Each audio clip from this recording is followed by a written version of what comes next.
Olá, professores, professoras de Ciências da Natureza, sejam bem-vindos e bem-vindas à nossa TPC de hoje, que vai tratar sobre sequências didáticas de Ciências da Natureza. A nossa pauta de hoje é essa daqui. Nós vamos falar sobre um grupo do WhatsApp para Ciências da Natureza, da área devolutiva dos formulários de avaliação da última semana, né, que a gente apresentar a TPC. Vamos falar um pouquinho de sequência didática e vamos falar de sequências didáticas dentro dos nossos componentes curriculares. Vamos dar exemplos aqui. Nós vamos falar um pouquinho da criação de vídeos para as aulas de vocês. Espero que vocês apreciem essa ATPC de hoje. Então, começando com o grupo de Ciências da Natureza, eu vou mostrar para vocês exatamente como que vocês vão fazer para entrar nesse grupo. Na descrição aqui do vídeo, na lista de presença, vocês descendo aqui um pouquinho esse formulário vão encontrar aqui. Você tem interesse em participar do grupo de Ciências da Natureza no WhatsApp? Para fazer parte, você tem que clicar no link, mas você deve estar logado ou no seu WhatsApp web ou então estar no seu celular com o WhatsApp para poder acessar. Este foi o formulário de avaliação que estava na nossa última TPC do dia 3/9 e vocês consideraram aqui 51% como boas as orientações, 45,2% como ótimas e essa parte laranja representa os regulares, que é 3,8. Nós agradecemos a avaliação de vocês, a participação. Sobre sequência didática, então, nós trazemos a visão de Zabala, que é um dos autores mais conhecidos a respeito, e ele traz como um conjunto de atividades ordenadas, estruturadas e articuladas para a realização de certos objetivos educacionais que têm um princípio e um fim conhecidos, tanto pelos professores como pelos alunos. O que a gente traz aqui, na verdade, serão sugestões de sequências didáticas aí para vocês trabalharem na recuperação e aprofundamento, que será agora no mês de outubro. A primeira sequência didática vai tratar sobre ciências, né, o componente curricular ciências, no 6º ano e 2º bimestre. Então, essa é uma etapa que os estudantes eles estão vindo do ensino fundamental 1, eles estão acostumados a ter somente um professor ou professora na sala de aula e no máximo ter professor de artes e de educação física junto. E aí eles já entram no ensino fundamental 2 com muitos novos professores, com muitos novos componentes curriculares e aí tem ainda o contexto da pandemia. Então é muito importante que agora a gente pense em priorizar a recuperação para esses estudantes e considerar as habilidades essenciais para serem desenvolvidas nesse percurso.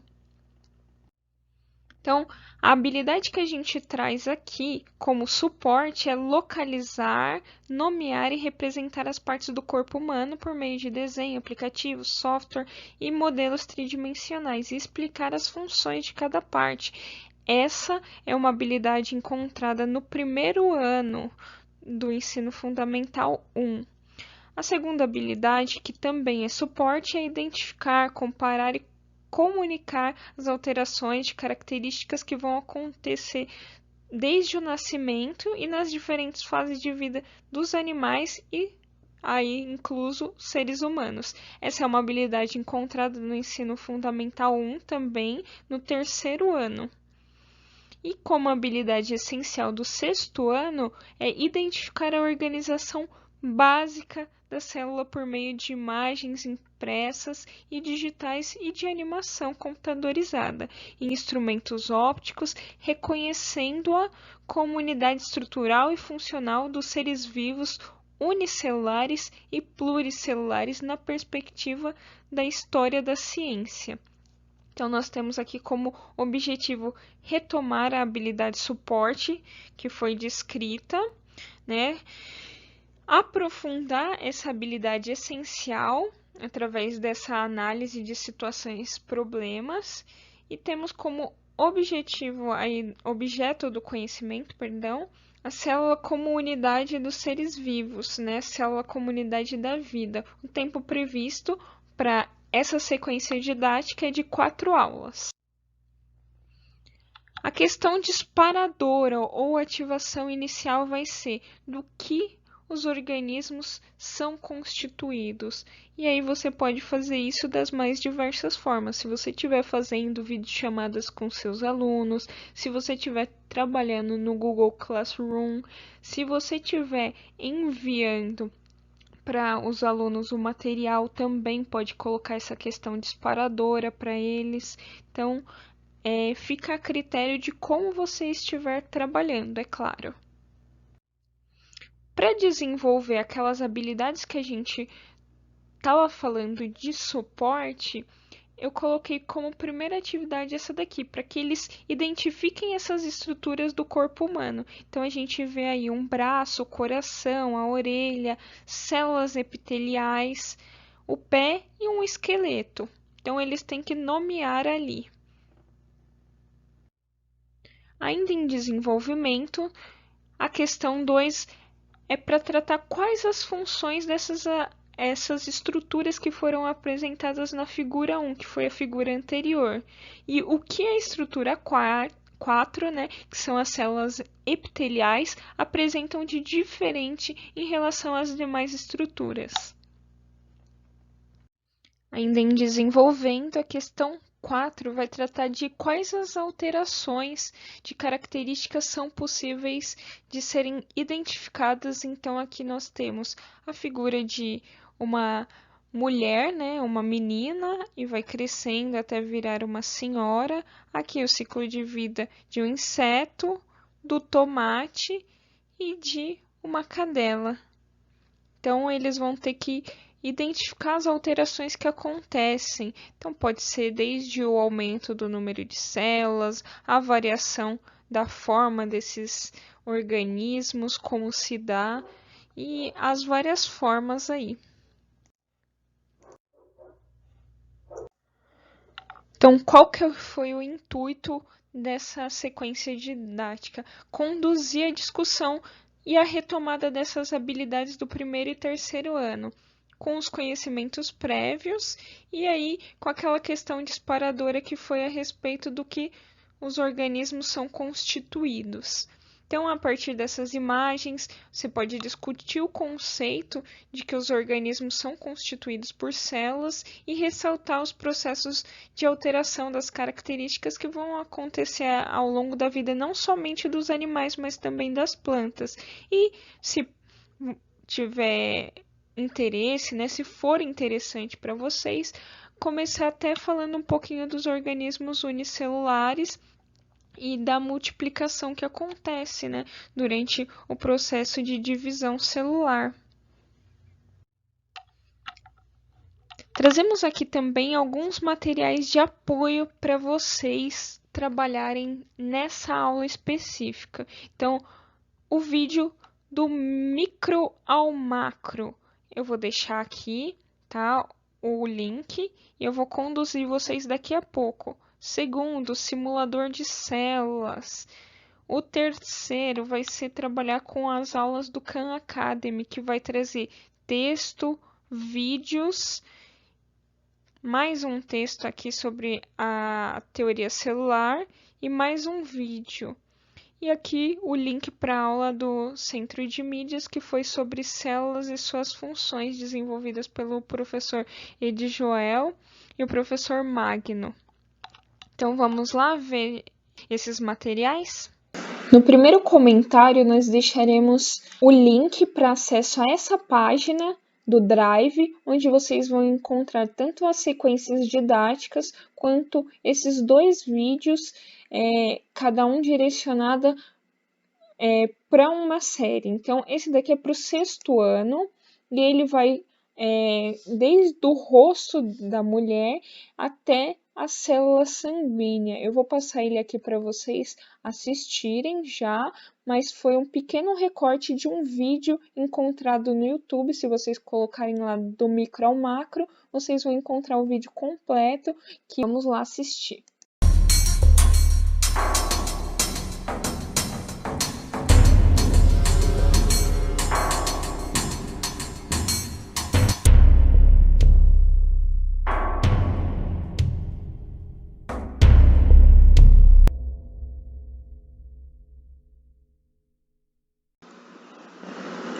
O segundo link para o sexto ano vai direcionar para essa página que a gente já conheceu, que é a célula 3D. Então, na célula 3D, nós vamos ter a visão geral e vamos conseguir selecionar as organelas para falar com os nossos alunos, nossos estudantes, sobre elas. Deste lado aqui aparece a descrição e aqui a gente tem o nome da organela. Se for para cá, vai passando as organelas e conhecendo cada uma delas. Dá para afastar, dá para aproximar. Aqui dá para girar também clicando. E você vai mostrando o que você acha necessário para os alunos do sexto ano, conforme você queira se aprofundar no conteúdo. Esse daqui, essa simulação de célula, foi trazido pela professora Ana Carolina alguns ATPCs atrás. No link referente ao Khan Academy, nós teremos aqui, então, o primeiro link vai direcionar para um texto, que vai ser de introdução, e falando dos tipos de microscópio. O segundo, a escala das células, então vai ser um vídeo trazendo a escala das células aqui. No terceiro, nós teremos um vídeo sobre a teoria celular aqui, que vai falar um pouquinho sobre os pesquisadores responsáveis por criar essa teoria ao longo do tempo. Nesse daqui de introdução às células, vai ser um texto falando um pouquinho sobre os tipos de células e também sobre a teoria celular. Esse tipo aqui de texto, se vocês tiverem alunos que estão sem conseguir acesso à internet, vocês também conseguem copiar esse texto e colar num documento Word para enviar através da escola. Aqui nós temos ainda o tamanho e característica das células, também vai ser um videozinho. Todos os vídeos eu deixei lá no PowerPoint descrito o tempo de cada um, mas são vídeos curtos. Esse daí, o último, foi de 11 minutos, que é o mais longo que tem. Então, ó, aqui eu consigo, ó, introdução às células, eu estava fazendo alguns testes já, e aqui são questões que os alunos conseguem responder a respeito das células. Ou você pode enviar essas questões para que eles façam também. Então, você vai clicando, vai organizando aqui e vai clicando em verificar. Então, ó, ainda não é bem isso. Obtém ajuda ou continuar. Uma outra coisa que dá para fazer é aprofundar mais os conhecimentos. Então, aqui eu tenho também sobre células procariontes e eucariontes. E aí eu tenho outros conteúdos que vão sendo tratados que eu posso direcionar. E ainda por último, com o material de apoio, eu deixo o link dessa aula aqui do sexto ano de ciências, que é sobre células e suas funções, e foi trazida aí pelo professor Joel e o professor Magno.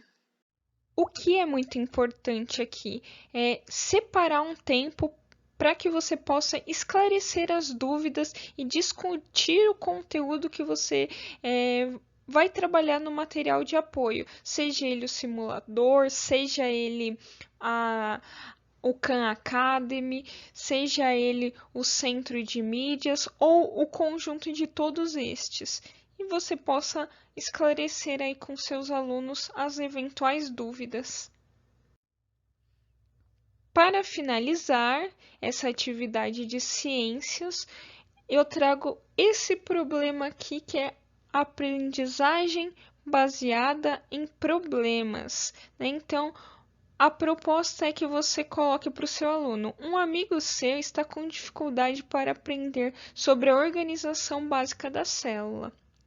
Para auxiliá-lo, você precisa criar um jogo que o ajude a adquirir esse conhecimento. Então, o conteúdo que o jogo pode ter aí, que você pode sugerir que ele tenha. Então, o que são células, como aconteceu a descoberta das células e os pesquisadores envolvidos, quais são as estruturas e tipos de células e os tipos de microscópio também. Pode-se solicitar ainda que o estudante defina o tipo de jogo, né? Tabuleiro, jogo da memória, quiz ou outro. 2 aí, que defina como que ele vai fazer esse jogo, se ele vai ser físico, que materiais que ele vai utilizar, como que ele vai fazer, ou se ele for digital, que plataforma que ele vai usar. Terceiro lugar, crie regras e critérios, quantos jogadores e como eles vão jogar. Utilize aí imagens para auxiliar os jogadores, e nisso pode ser desenhos também que podem ser feitos à mão, e que esse aluno teste o jogo dele para ver se é viável ou não. E esse tipo de aprendizagem, né, esse tipo de metodologia ativa, ele pode ser utilizado basicamente para todas as áreas do conhecimento, você elaborando um bom problema, o que é muito interessante e acaba incentivando o aluno a participar.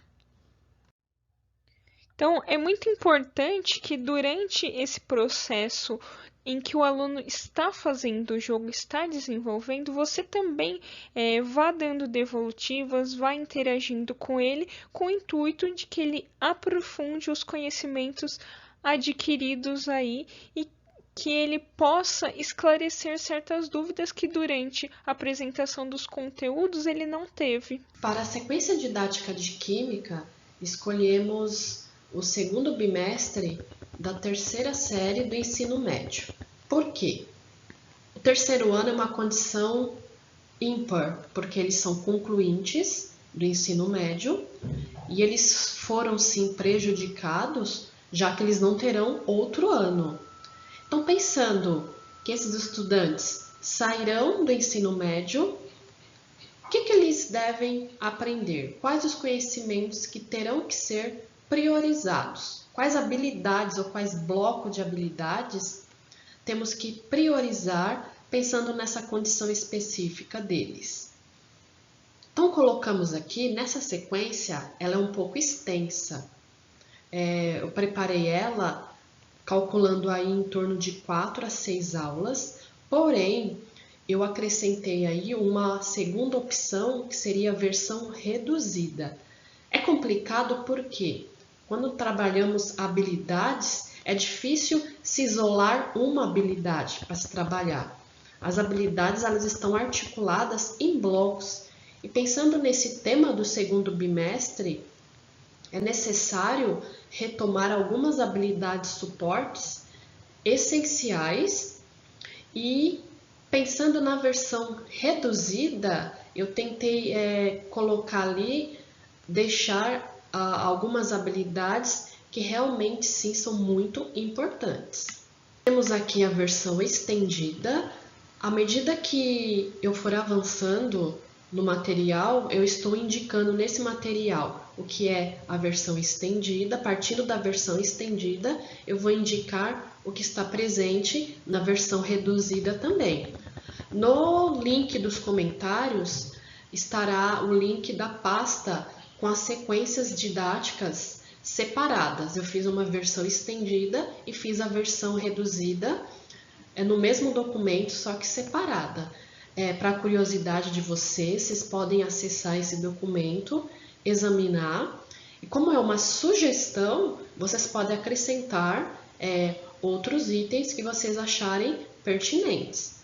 Então vamos lá, temos aí algumas habilidades suporte, que seriam 3 habilidades da primeira série: classificar transformações químicas como revertíveis ou não revertíveis, representar equações químicas usando equações químicas balanceadas, realizar cálculos envolvendo massa, massa molar, quantidade de matéria e número de partículas.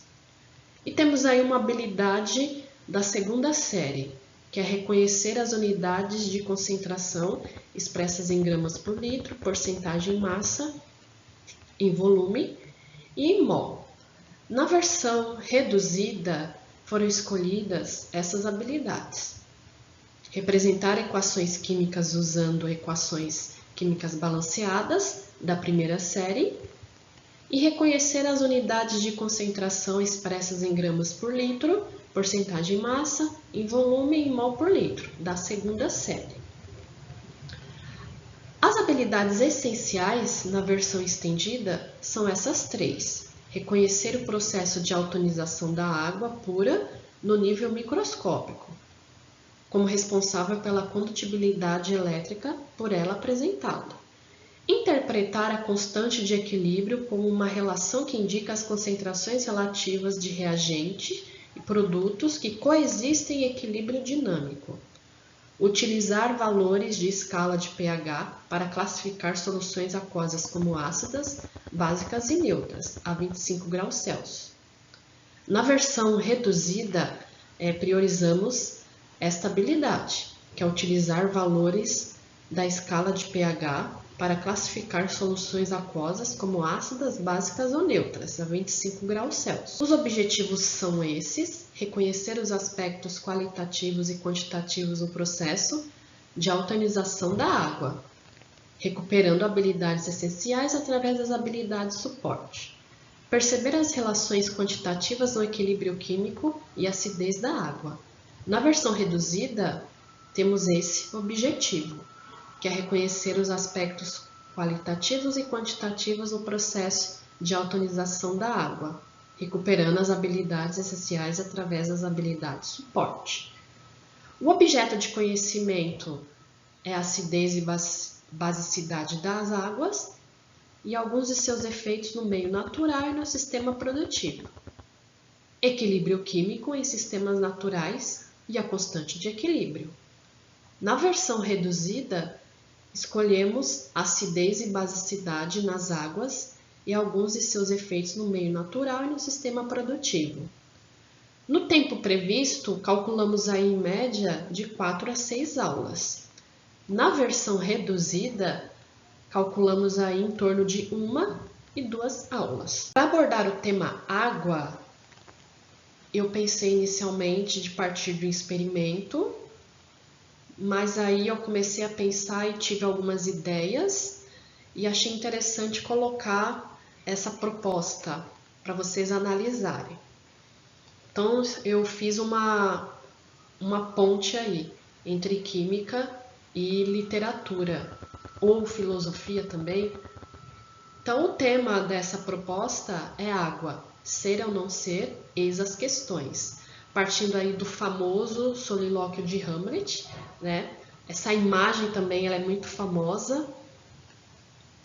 E partindo dessa imagem, falando sobre água, fazendo a ponte aí com as habilidades e com objetos de conhecimento, eu imaginei o seguinte, que o ponto central seria esse aqui, né? A molécula de água e a sua reação de autoionização. Então aí fiz essa ponte para dar início aí à sequência. Temos aí um pequeno texto brincando aí com a personificação da molécula da água.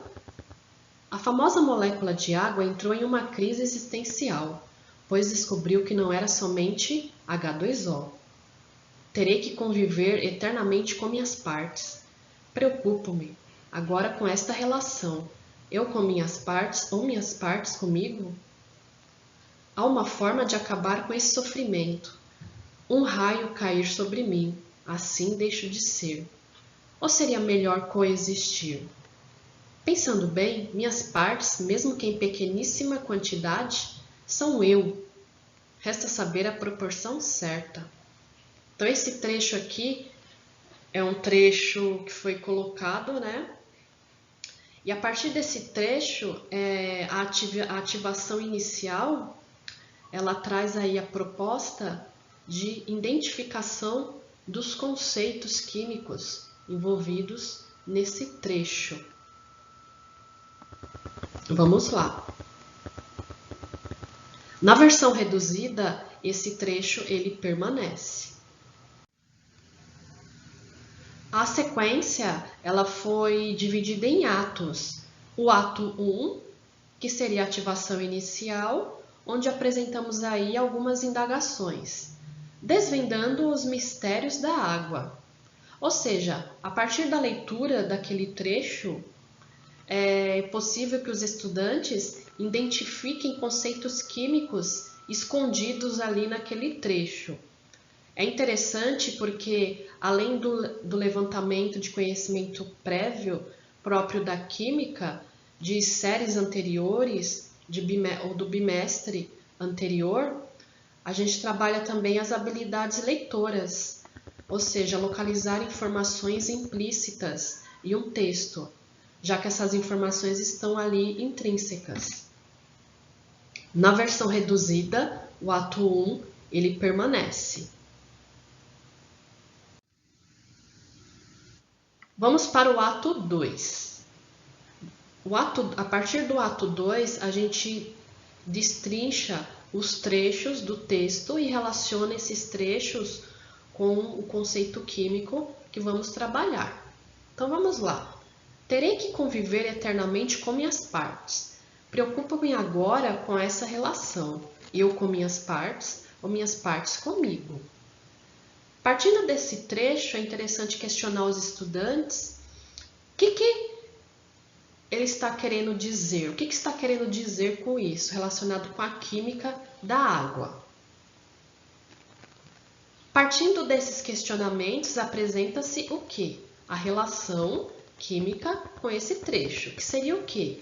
Trata-se da equação de autoionização da água, que está descrita no PPT aí para vocês, e tem uma questão que é colocada, na verdade uma questão colocada. Essa equação está correta? Falta alguma coisa? Por que eu coloquei? Essa equação ela pode ser apresentada sem o balanceamento e pode ser perguntado para os estudantes se falta alguma coisa. Nesse momento se retoma a habilidade da primeira série do ensino médio, que seria o balanceamento das equações, as leis ponderais da química, na representação das equações. O ato 2 ele também permanece na versão reduzida. Prosseguindo, depois da problematização do balanceamento, das leis ponderais, da equação química balanceada corretamente, o que ela representa, temos que perguntar se eu tenho ali uma transformação química ou não. Provavelmente os estudantes vão responder que sim, porque eu tenho reagentes e produtos diferentes. Então vamos lá. Partindo dessa pergunta, pode-se se instigar aos estudantes a chegarem, aprofundarem alguns conceitos. Por exemplo, a partir se é uma transformação química, numa transformação química, se eu tenho água, eu posso ter soluções aquosas. A água pode ser considerada dessa forma uma solução? Aí eu já pego o gancho ali das concentrações. Se é possível calcular a concentração da água nela mesma. Aí eu já estou trabalhando uma habilidade da primeira série, que é realizar cálculos envolvendo massa molar, quantidade de matéria e número de partículas. E uma habilidade da segunda série, que é reconhecer as unidades de concentração expressas em gramas por litro e massa em volume, e mol por litro. Nesse caso, vamos priorizar a concentração em mol por litro. Aí um dado muito interessante para se discutir com os estudantes é qual a concentração da água nela mesma, já que a água ela não é só água, ela é uma solução que tem água e os íons hidroxônio e hidroxila. Então é interessante colocar essa informação para os estudantes já terem essa percepção de que a água ela também tem uma concentração em mol por litro. Partindo disso, colocamos aí um desafio, associando a transformação química com as concentrações da solução. Temos aí, para retomar lá a habilidade da primeira série, um desafio para eles. Quantas moléculas de água temos nessa solução? Considere que um mol de água contendo 6,20 vezes 10 a 23 moléculas. Eu tenho aí a relação da concentração com a quantidade de matéria. Pensando em quantidade de matéria, seriam muitas moléculas? Seriam poucas moléculas? Aí eu aproveito, já que estamos trabalhando com números muito pequenos e muito grandes, e eles estão apresentados aí na forma de notação científica. E ao mesmo tempo, nós trabalhamos aí o reconhecimento de algumas habilidades de matemática, apesar de elas não terem sido colocadas, mas é interessante que esse tópico ele é muito importante para se trabalhar também, a questão da notação científica, a percepção de números. Na versão reduzida, esse desafio ele permanece. Temos aí o ato 3, já entrando aí no tema equilíbrio químico, discutindo a relação. Ou seria melhor coexistir, pensando bem, minhas partes, mesmo que em pequeníssima quantidade, são eu. Resta saber a proporção certa.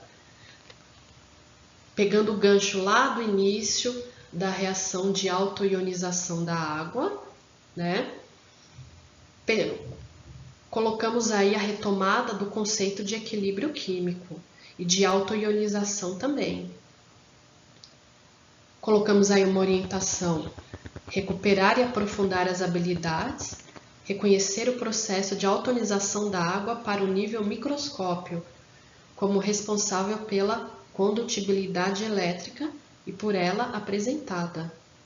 Temos aí a outra habilidade: interpretar a constante de equilíbrio como uma relação que indica as concentrações relativas de reagente e produtos que coexistem no equilíbrio. Discutir fatores com eles que alteram o equilíbrio químico, como temperatura, pressão e concentrações, de acordo com o princípio de Le Chatelier. Uma sugestão é que retomar uma aula do Centro de Mídias, do dia 3 de agosto, que é problematizado a constante de equilíbrio e os princípios de Le Chatelier. Então, colocamos aqui como sugestão para retomada dessa aula, de alguns pontos dessa aula. Na versão reduzida, escolhemos essa habilidade aqui. A primeira, recuperar e aprofundar as habilidades de reconhecer o processo de autoionização da água para o nível microscópico, como responsável pela condutibilidade elétrica por ela apresentada. Nesse momento, vamos retomar a construção do conceito de equilíbrio químico, partindo da equação química que representa a autoionização da água. Temos ali reagentes e produtos coexistindo. Ou seja, o que significa esse termo coexistir, presente lá no texto? Temos aí mais de alguma coisa, duas coisas ou mais, coexistindo, juntas ali. Então, trazendo para a química, colocamos ali que temos duas reações químicas acontecendo à mesma velocidade. em sentidos diferentes. Já que temos reações químicas, temos produtos, reagentes, e falando de equilíbrio químico, podemos colocar a seguinte questão para eles. Esse processo pode ser medido? Eles vão dizer que podem dizer que sim. Aí, resgatando alguns conceitos matemáticos, como é que seria essa medição? Qual que seria a equação que traduziria esse processo?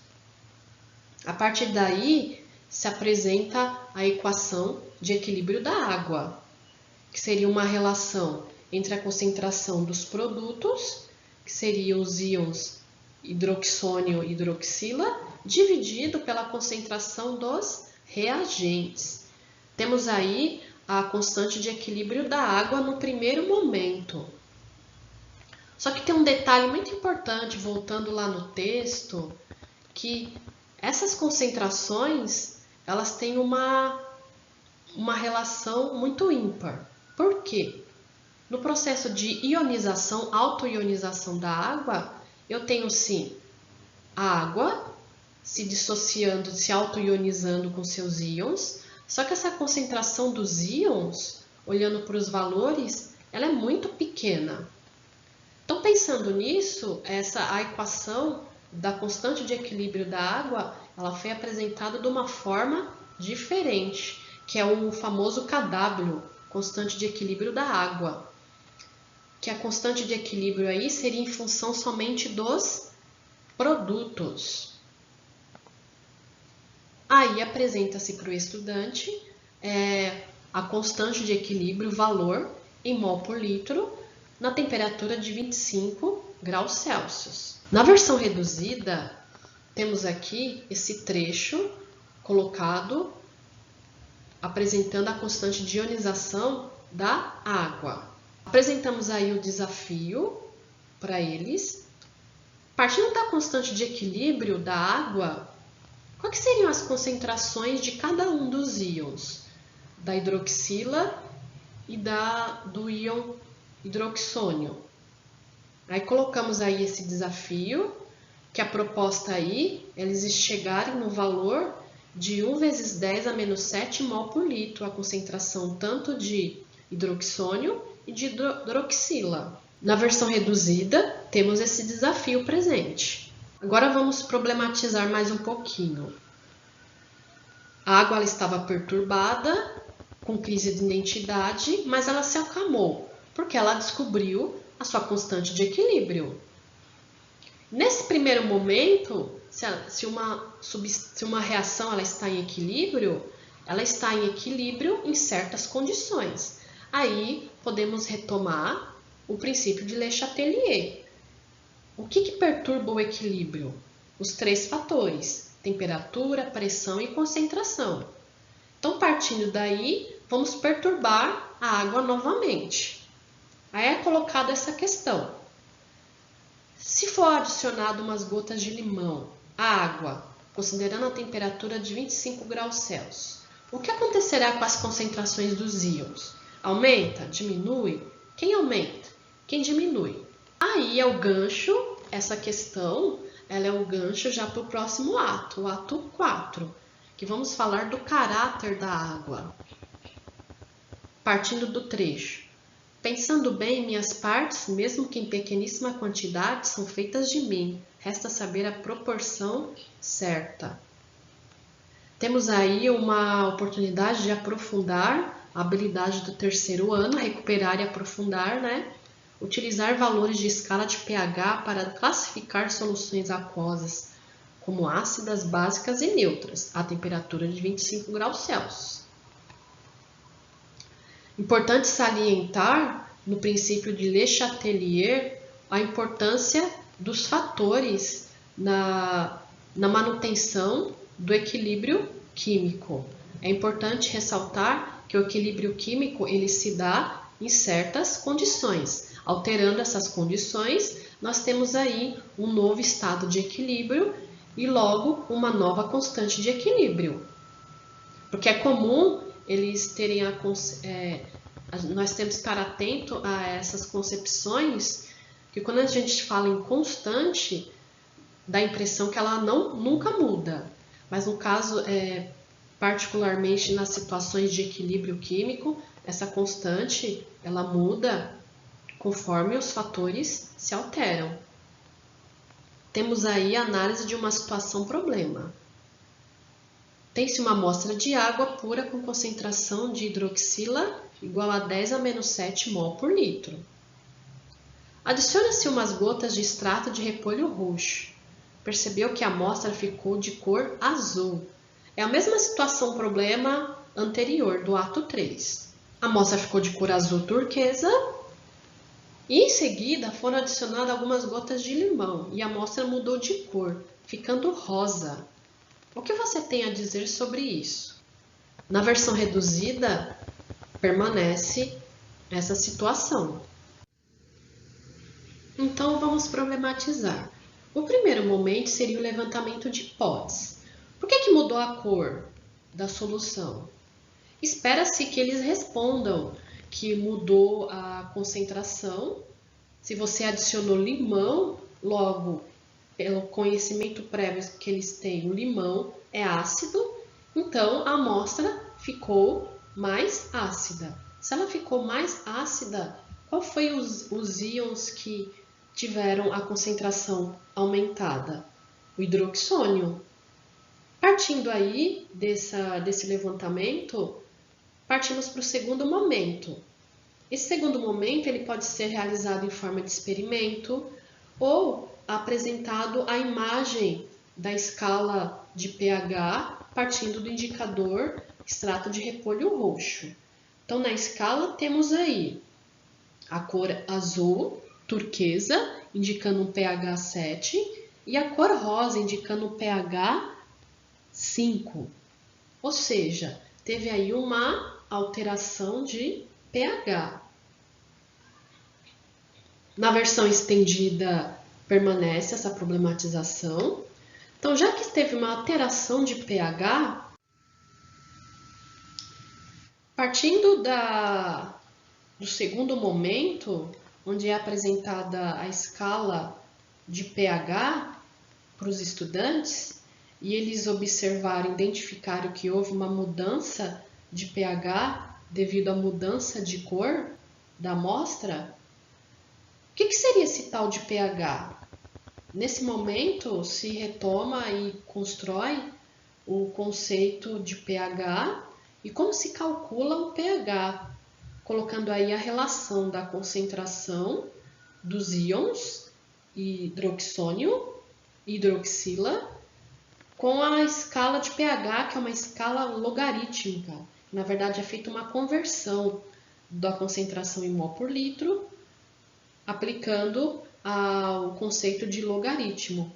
E apresentado nesse momento aí, aquela formulinha, como se calcula o pH, que é a relação menos log da concentração de hidroxônio, ou H+.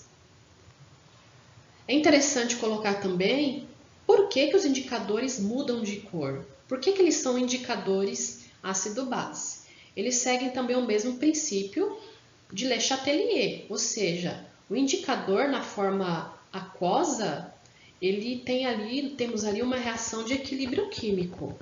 Se eu adiciono ácido, adiciono uma base, esse equilíbrio também é perturbado. Ou seja, se eu adiciono um ácido nesse indicador, a cor dele é uma, porque o equilíbrio se desloca para a forma do indicador na forma molecular. Se eu adiciono uma base, o equilíbrio se desloca para uma outra cor, se desloca para a forma ionizada. Depois disso, colocamos aí uma questão envolvendo aí análise de pH das águas de um rio, que tem-se aí a concentração de hidroxônio igual a 10 a menos 6 mol por litro, e eles têm que descobrir o pH e têm que dizer se a amostra está dentro dos parâmetros. Na versão reduzida, essa questão ela permanece. O ato 5, finalizando, temos aí algumas propostas de questões. Uma questão de vestibular, partindo aí do equilíbrio químico da chuva ácida, envolvendo aí os gases dióxido de enxofre.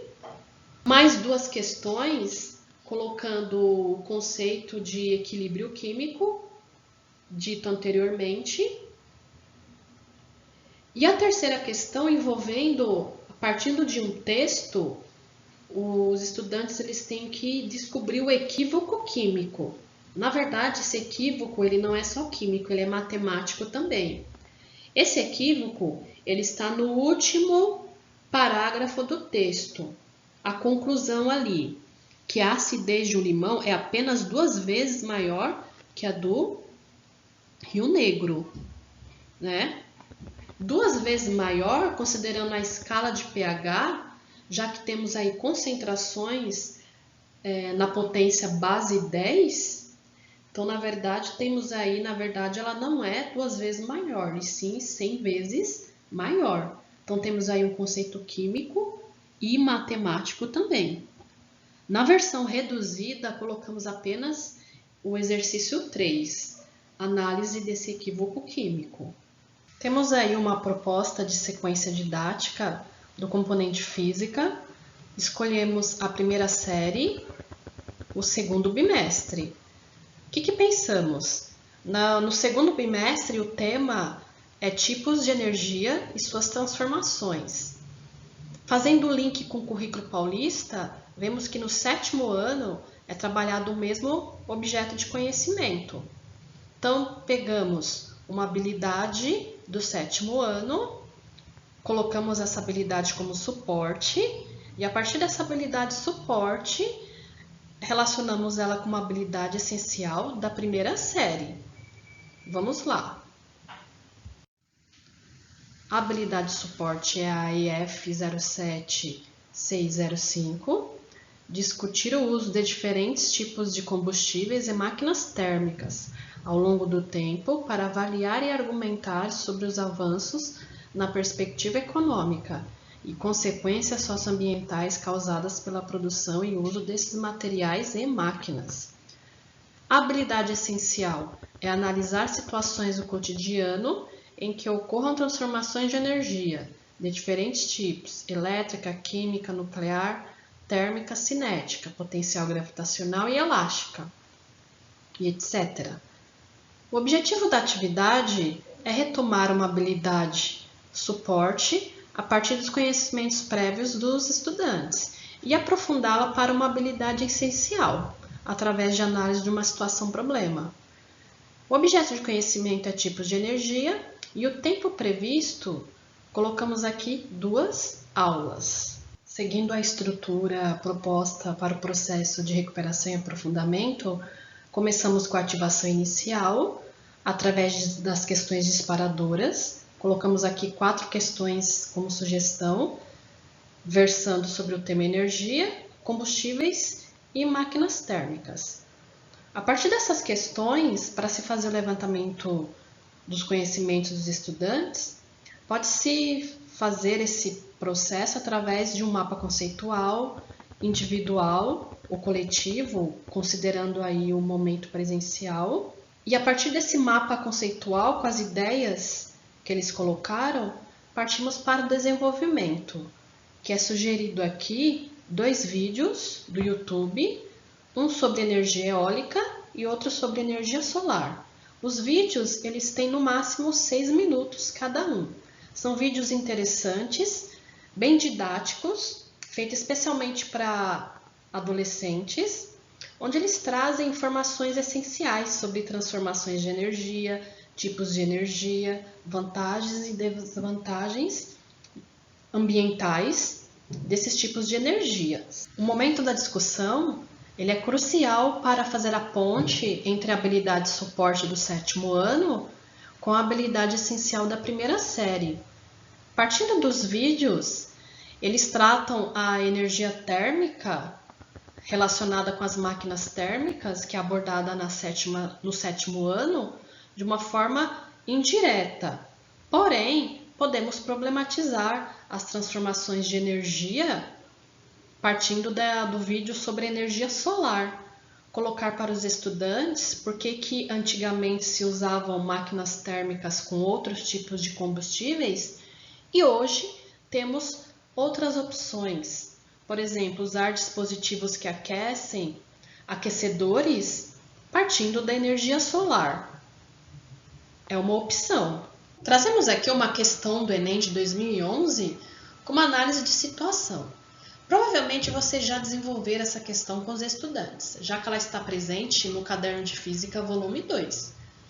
Mas o interessante é retomar essa questão de uma maneira diferente.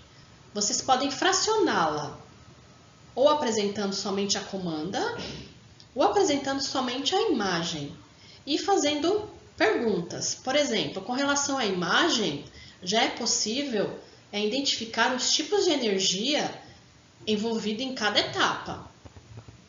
A comanda, na segunda parte, ela traz informações muito importantes. Desprezando as forças dissipativas, resistência do ar e atrito, para que o salto atinja a maior altura possível, ou seja, o máximo de energia seja conservada. Para que o salto atinja a maior altura possível, podemos perguntar, altura é uma grandeza que pode estar relacionada com qual tipo de energia? Para que o máximo de energia possa ser conservada, significa que a energia ela é transformada. Então, ela está tratando de uma transformação de energia. Partindo dessas discussões, os estudantes eles devem concluir que a alternativa correta é a alternativa C. A energia cinética representada na etapa 1 seja totalmente convertida em energia potencial gravitacional, representada na etapa 3. Uma sugestão de atividade para o momento final seria solicitar aos estudantes que façam esquema conforme o modelo abaixo, a partir dos vídeos energia eólica e energia solar. Esse modelo abaixo ele está presente no caderno do aluno. Na verdade, o início do tema energia começa com essa imagem, que na verdade está presente no material do GREF também. Então, pode solicitar que os estudantes revisitem os vídeos e as discussões feitas em aula e construam um esquema representando as transformações de energia eólica e energia solar. Essa daqui é a sequência didática para Biologia, segunda série do ensino médio, uma habilidade essencial do primeiro bimestre.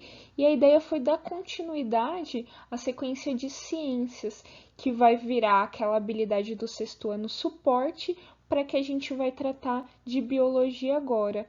E esse conteúdo sobre células precisa ser muito bem entendido no segundo ano, porque nós vamos tratando dos componentes da célula ao longo das aulas de Biologia e tratando de engenharia genética agora no final do ano. Então, precisa estar bem claro os componentes, como funciona a célula para os estudantes. A habilidade foi aquela que eu trouxe para o sexto ano, então a habilidade suporte é aquela, e a habilidade essencial vai ser identificar os elementos básicos que compõem a célula, bem como suas funções. O objetivo é retomar a habilidade suporte, e aí a partir dos conhecimentos prévios e através da análise das situações e aprofundando o conhecimento. Então, a organização da célula como característica fundamental de todas as formas vivas, é o objeto de conhecimento, e temos aí com o tempo previsto, claro, vocês adaptam da forma que vocês acharem melhor se forem utilizar,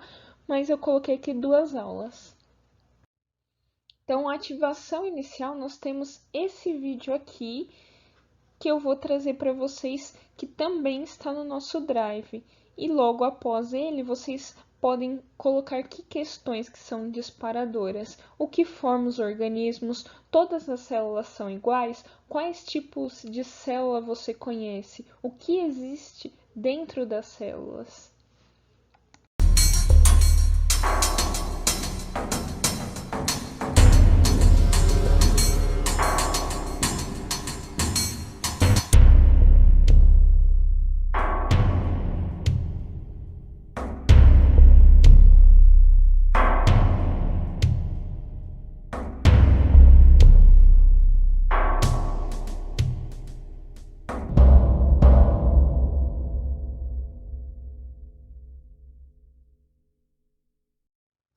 Então, no vídeo que acaba de passar, vocês viram que eu deixei um pouco mais aprofundado dentro das células, as estruturas que mostra.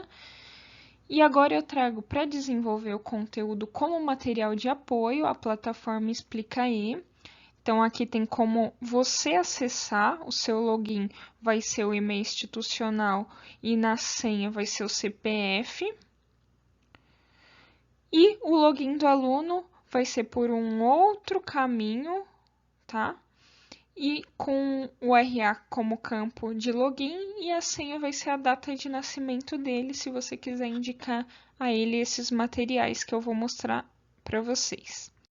Então, clicando nesse link que eu vou deixar aqui também, você vai ter aulas, apostilas e exercícios. Vamos lá conhecer a plataforma.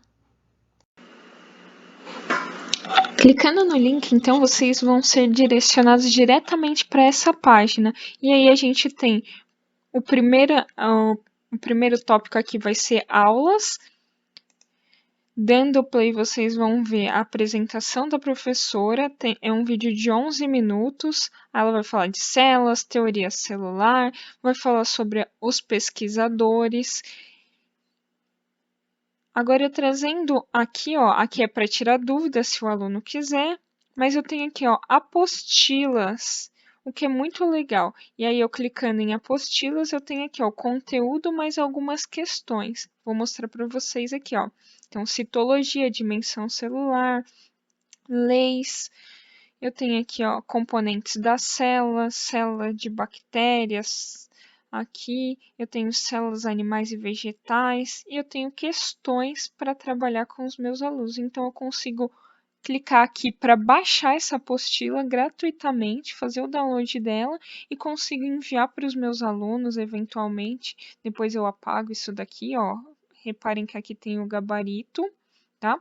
A segunda apostila que aparece aqui vai ser essa daqui, de exercícios para o vestibular. Então, eu tenho aqui 60 questões orientadas para citologia para passar para os meus alunos. Se vocês acham que eles já desenvolveram muito bem o conteúdo de citologia, você pode selecionar algumas dessas questões e enviar para eles. E como outro, né, a outra apostila, eu tenho aqui o gabarito também no final dessa daqui. Aqui em exercícios, eu tenho os níveis, né, nos exercícios e eu posso passar isso para os alunos. Então, ó, clicando aqui, ó, em exercícios, então eu tenho que eles direcionam aqui algumas orientações, tenho que clicar aqui em declaro que li e começar essas questões. Então, ele vai ser direcionado e aí você vai clicando no que acha correto aqui, enfim, até chegar no final e finalizar o exercício. Por último, tem alguns comentários que são possíveis de fazer, dá para você dar nota aqui. Mostrando só um pouquinho mais para vocês o que dá para trabalhar aqui pelo Explicae, temos outras videoaulas possíveis. Então, eu tenho aqui de todos os componentes curriculares, como vocês podem ver. Então, eu vou clicar aqui em Biologia. E aqui, ó, eu tenho os conteúdos. Então, Introdução, Origem da Vida, Evolução, Bioquímica, entre tantos, né? E aí eu consigo selecionar. Tem algumas coisas aqui na plataforma que você vai clicar e vai ver que são pagas, mas o conteúdo gratuito que a gente tem acesso como usuários do Seduc é bem grande. Uma outra plataforma que eu fui descobrir aqui com simulador é essa daqui do Bioprofessor que eu vou mostrar para vocês agora. Olha só, então, nessa plataforma aqui eu tenho, por exemplo, célula animal vegetal e célula procariótica. Eu clicando, qual que é a diferença? É que esse site... Clique sobre a animação para obter mais informações. Então, tem a fala do professor. As mitocôndrias têm como função a produção de energia através do processo de respiração celular aeróbica.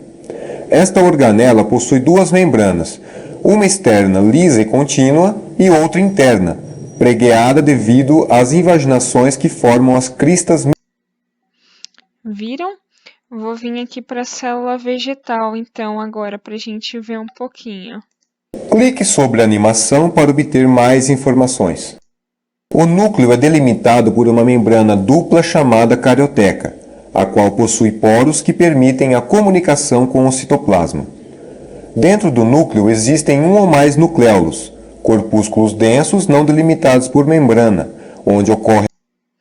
Clicando sobre a animação de novo, eu fecho ela.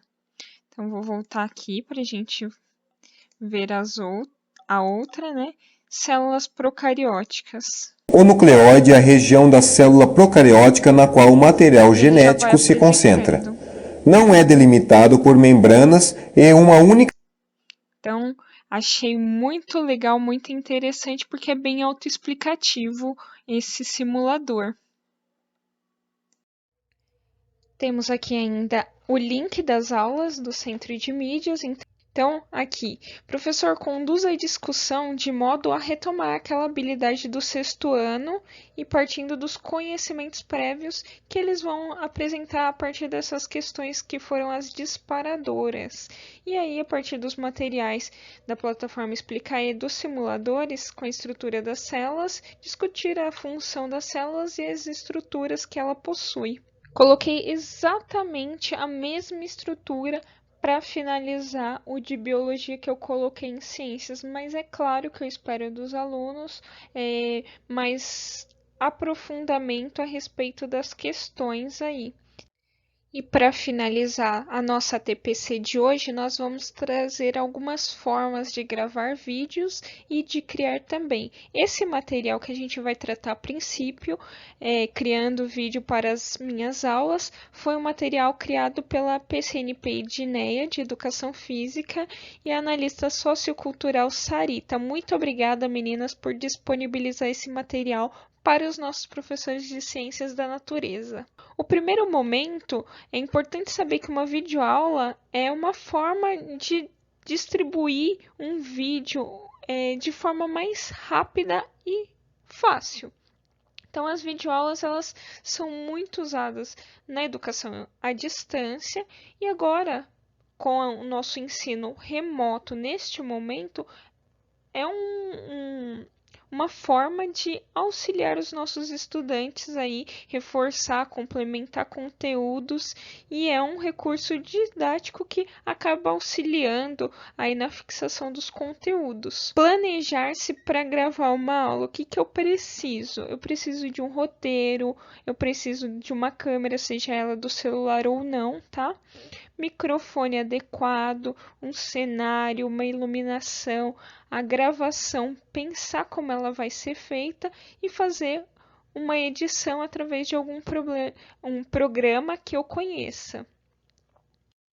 Então, o roteiro aí. Então, eu tenho que ter um plano de aula com as identificações do que eu vou fazer a cada momento. Então, o que eu vou ensinar, quais os conteúdos e habilidades, como vai apresentar aí, como que se apresenta, qual a metodologia que eu vou utilizar, qual a sequência didática que eu vou utilizar, os recursos, os elementos.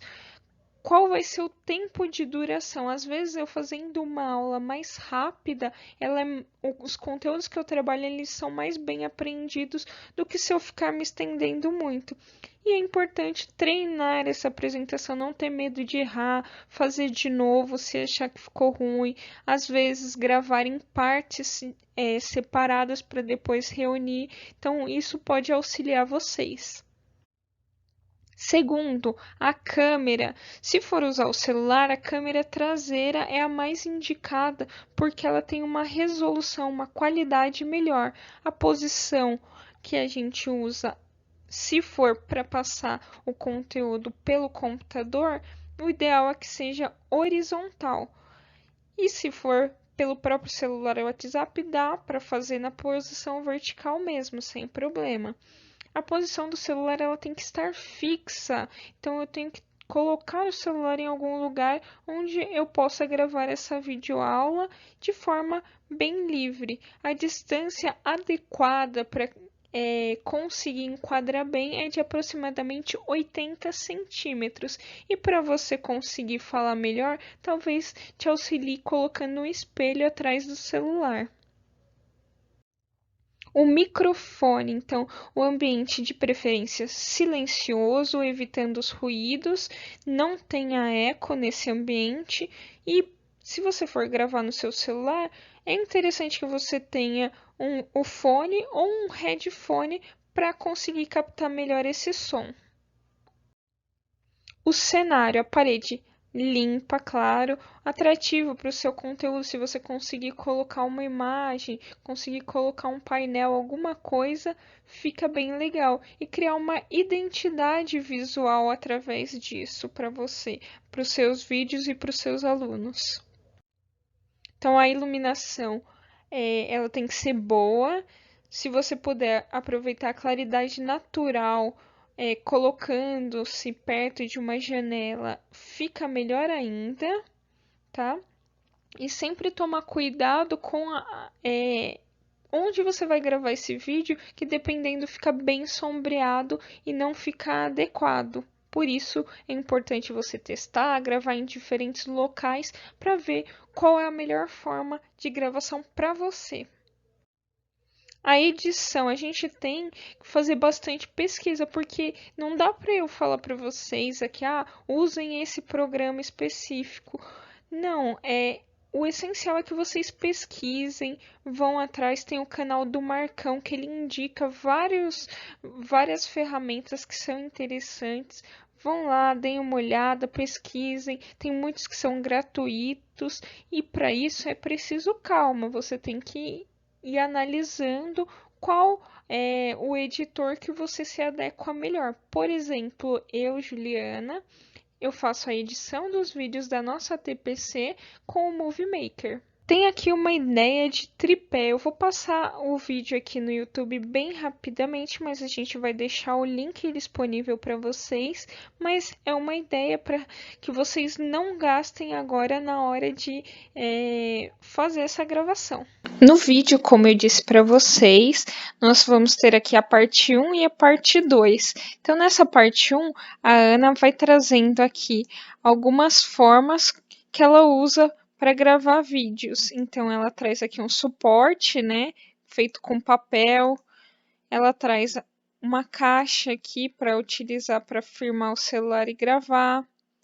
Ela traz como gravar utilizando as liguinhas e um copo com uma caixa de leite, e vocês vão achar outros também aqui no YouTube, utilizando, por exemplo, garrafa PET. Aí é uma questão de pesquisar e ver qual a melhor forma para você gravar a sua aula.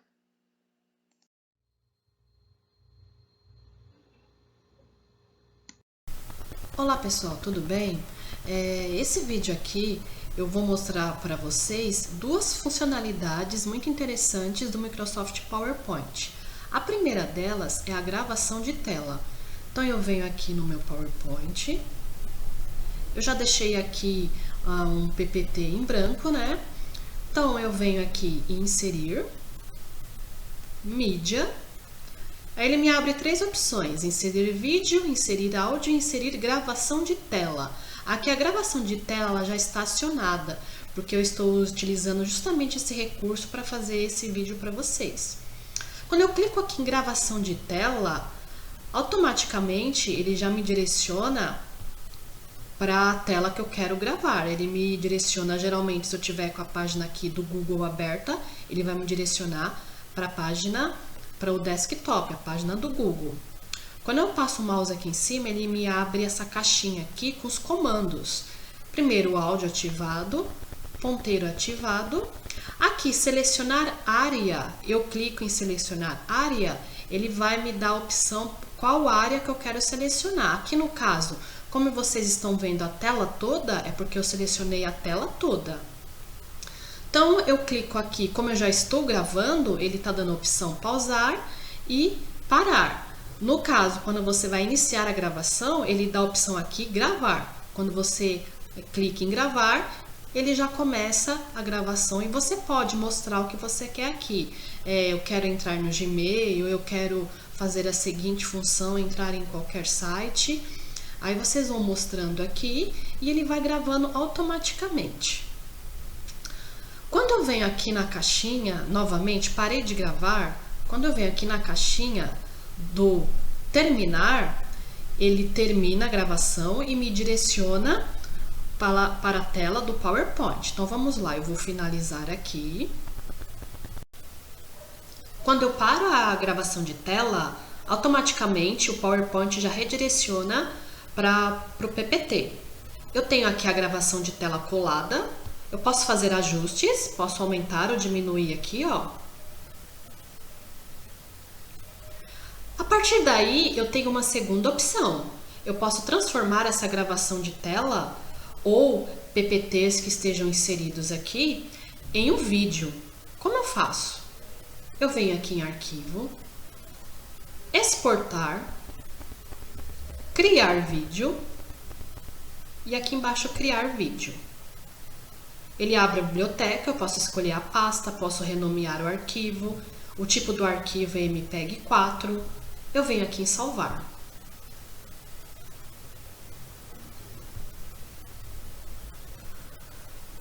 Quando eu clico em salvar, ele aparece uma mensagem aqui, ó, na barra do PowerPoint, criando vídeo. Eu fechei aqui a opção criar vídeo devido a problemas no áudio. Então vamos lá. Só uma informação muito interessante, dependendo do tempo de gravação ou da quantidade de PPTs, a criação do vídeo ela pode demorar um pouco, né?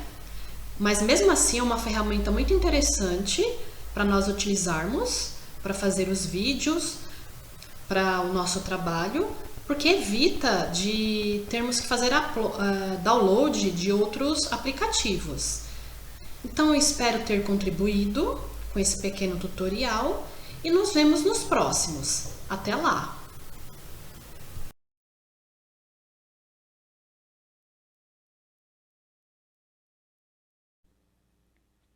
Então, essa daqui é uma gravação que eu estou fazendo pelo meu celular, um smartphone. Eu uso o Play Games, que é este aplicativo aqui que eu acabei de criar. Então, jogos. Eu venho aqui, ó, e clico num desses ícones, no desenho mesmo de um desses ícones. Cliquei. Em vez de apertar em jogar, tá vendo no canto superior aqui direito, eu tenho 3 pontinhos e eu tenho uma câmera. Se eu clico na câmera, vai aparecer para gravar. Claro que como eu já estou gravando, não vai acontecer, mas eu vou mostrar para vocês como que aparece para mim. Então, aparece dessa forma aqui. E aí eu tenho a configuração de colocar em 720 ou de 480. Clico aqui para gravar, vai aparecer dessa forma. Eu saio do jogo e eu começo a fazer a gravação, tá bom? Dá para eu entrar no canal do Centro de Mídias. Dá para eu mostrar aqui no YouTube algum vídeo que eu queira para os meus alunos. Dá para eu entrar no Google e fazer pesquisas e mostrar para eles aqui sites, relevância, alguma coisa. Fazer uma apresentação de slides por aqui. Fazer a gravação no dispositivo. E vai mostrando aqui.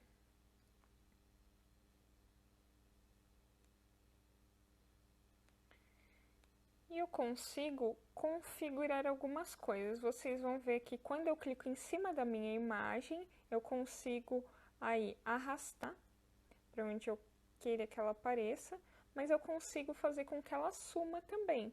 Então, se eu clicar sobre ela e apertar na câmerazinha que aparece, eu sumo. E se eu clicar no microfone,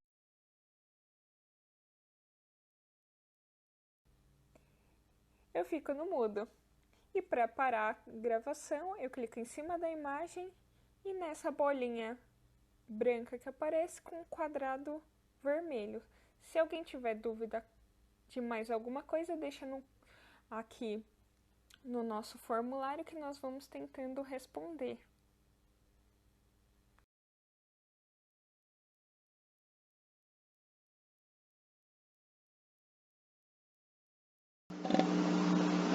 Então, essa aqui é uma funcionalidade que a gente tem no Windows 10.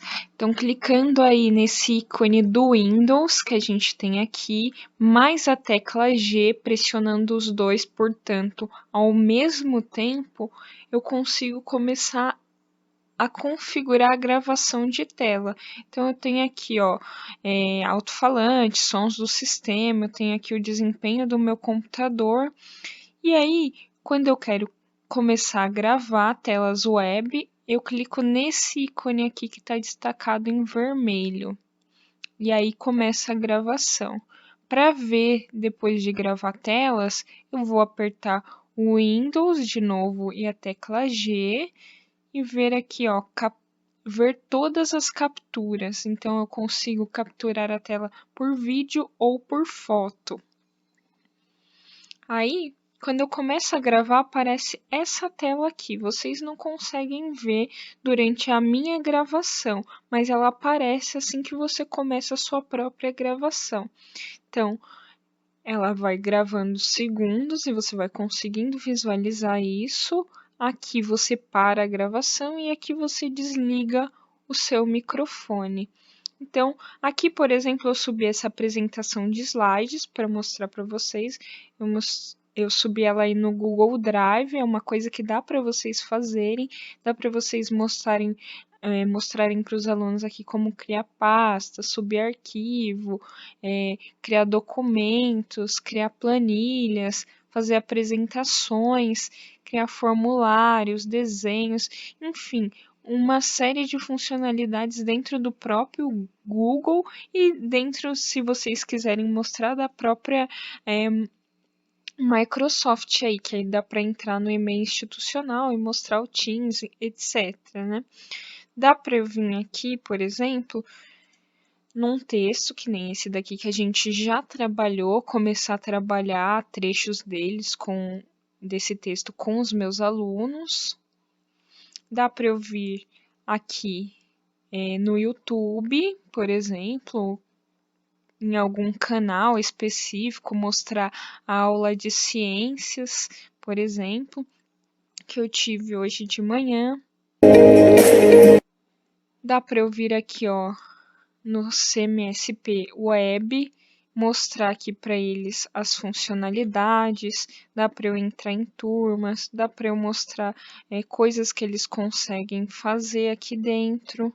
Então, é um recurso muito interessante para a gente gravar essas telas web e fazer uma aula um pouco diferente. Dá para mostrar os simuladores, por exemplo, que a gente já falou aqui nas ATPCs, e é muito interessante. Espero que vocês tenham gostado desse recurso também.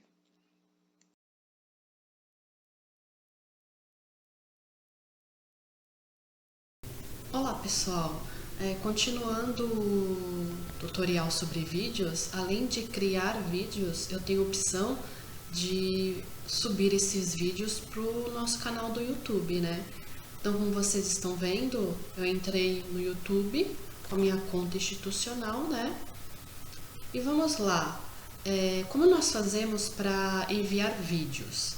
Então, eu venho aqui no menu, vou em seus vídeos, vou aqui em YouTube Studio,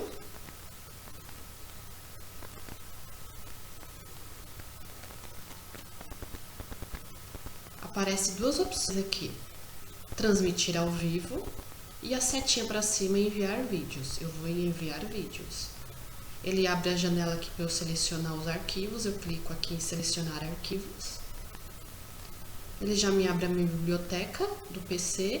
Eu vou escolher um vídeo aqui de exemplo. Questão 1.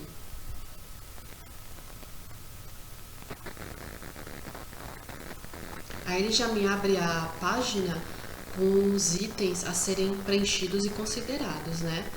Tem alguns itens que são obrigatórios e outros não. Vamos lá. A etapa 1, detalhes. O título é obrigatório. Eu posso deixar o mesmo título eu posso mudar. Vamos mudar aqui, ó.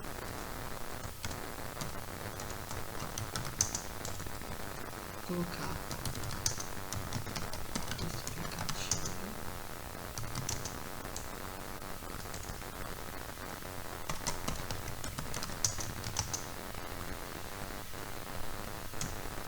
Opa!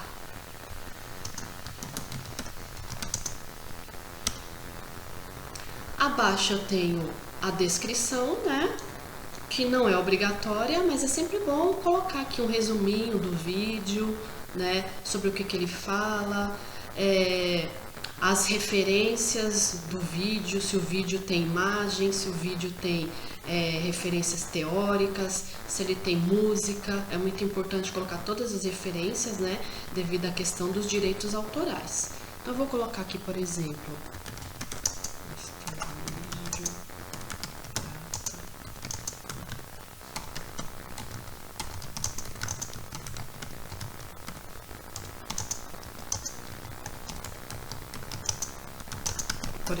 aqui. Esse item aqui, logo abaixo, miniatura, eu tenho uma opção também. Uma opção, não é obrigatório, mas esteticamente fica legal a gente colocar uma miniatura. O que é uma miniatura? É como se fosse uma capa do vídeo, né? Então eu clico aqui, ó. Ele me abre a biblioteca. E eu vou selecionar uma capa. Importante, a capa tem que ser no formato JPG, tá? Então eu tenho aqui já algumas imagens, ó. Eu vou escolher uma. Clico 2 vezes e ele já coloca, ó, a capinha aqui. Playlist, eu tenho opção, também não é obrigatória, posso selecionar aqui uma playlist, ou seja, eu posso colocar vários vídeos que eu quero em uma playlist. Posso aqui criar, ou como eu não quero criar, eu desconsidero. Público, muito importante. Devido ao ECA, né, e a questão da publicidade infantil, os vídeos do YouTube, eles têm esse controle aqui, né, se é para crianças ou não. Se meu vídeo é para crianças, eu coloco sim. No nosso caso aqui não é um vídeo para crianças, então eu coloco não. Posso também fazer uma restrição de idade, é uma opção mais avançada, né? Se o meu vídeo ele é adulto, eu tenho 2 opções. Eu posso restringir ele para maiores de 18 anos ou não. Então, no nosso caso aqui, eu não vou restringir. Eu tenho aqui mais opções. Se o vídeo tem promoção paga ou não. No nosso caso, não, né? Posso colocar tags, né? Vamos colocar aqui educação.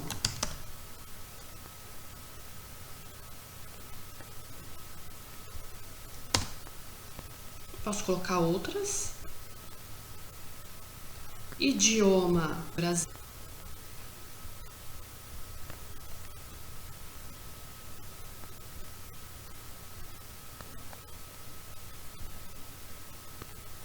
Certificado de legendas, eu deixo nenhum. Ou então eu posso colocar aqui, ó. Esse conteúdo nunca foi exibido na televisão dos Estados Unidos, como geralmente a gente coloca. Tem a opção data e local de gravação. Posso deixar preencher ou não, né? Mas eu vou colocar aqui uma data. Vou colocar a data de hoje. 27 de julho. Local do vídeo eu deixo nenhum, ou eu posso preencher também. Essa parte de licença de distribuição a gente deixa desse mesmo jeito, né? Permitir incorporação do vídeo, publicar no feed de inscrições e enviar notificações aos inscritos, que já é padrão dos canais. Categoria, posso colocar educação, né? Dependendo da categoria do meu vídeo, escolher. Comentários também eu posso alterar. Geralmente a gente deixa assim, reter comentários possíveis e impróprios para análise, né? Classificar, os comentários pelos principais ou mais recentes. Geralmente a gente coloca mais recentes. Tem aqui mostrar quantos espectadores marcaram gostei ou não gostei. A gente deixa marcado também. Depois eu vou em próximo. Observem aqui, ó. Elementos do vídeo, a segunda parte, né? Isso aqui a gente não mexe, né? E o próximo, que também é um item muito importante. Observem aqui que ele já gera o link do vídeo, né? Visibilidade, eu tenho as 3 opções: privado, não listado e público. Privado, como nós já sabemos, fica somente o proprietário do canal, pode visualizar. Não listado, ele fica mais difícil de aparecer na pesquisa do YouTube. Somente, por exemplo, se as pessoas que a gente mandarem o link, elas conseguem ver o vídeo. Mas assim, a pesquisa no YouTube, quando ele está como não listado, ele não fica visível na pesquisa do YouTube. Posso deixar como público também. E uma outra opção interessante, programar. Quando eu clico em programar, eu posso escolher a data e o horário que eu quero que esse vídeo se torne público. Então eu vou escolher aqui 29 de julho. Escolho o horário aqui também, 8 horas. Posso marcar aqui definir como estreia. Se for, por exemplo, o primeiro vídeo de uma sequência de vídeos, eu posso colocar esse primeiro vídeo como sendo a estreia, né, dessa sequência. É aquele da mensagem, verifique as diretrizes se há crianças no vídeo, né? Sobre orientações de conteúdo, também a questão dos direitos autorais. E as fases são o seguinte: primeiro ele envia o vídeo, aparece aqui enviando o vídeo, e depois que ele envia, ele processa o vídeo. Aí aparece aqui embaixo, ó, processamento concluído. Quando o processamento está concluído, se eu clicar aqui em programar, ele já vai, na data que eu escolhi e no horário que eu escolhi, tornar esse vídeo público. E eu posso vir aqui, ó, copiar link do vídeo e distribuir para o meu público também. Vamos em programar. Olha, aparece essa mensagem: seu vídeo se tornará público em 29 de julho de 2020 às 8 horas. Aí aparece aqui o link novamente. Eu fecho e pronto. Um detalhe muito importante também, se eu quiser, o YouTube ele tem um critério para vídeos muito longos. Então vamos aqui, ó. Eu venho aqui na biblioteca de novo. Peraí.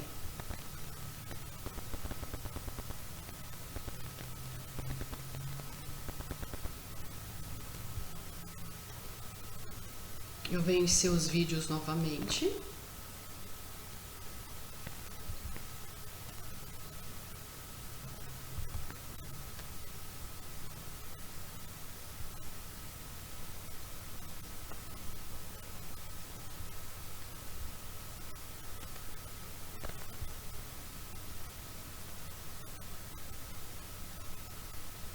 YouTube Studio.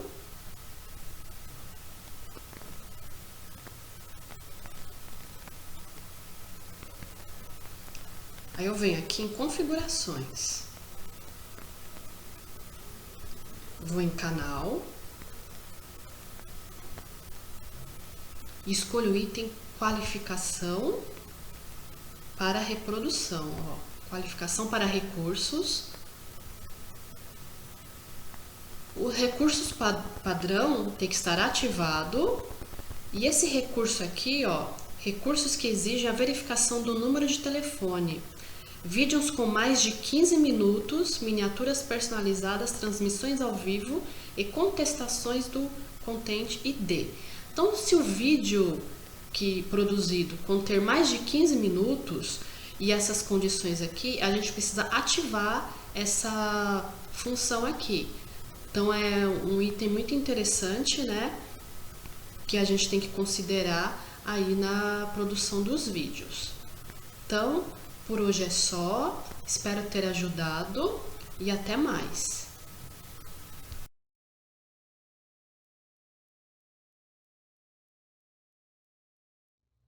E aqui estão as referências utilizadas por nós na TPC de hoje.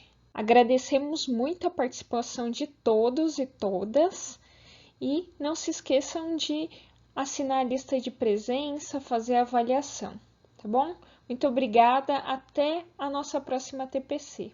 Tchau, tchau!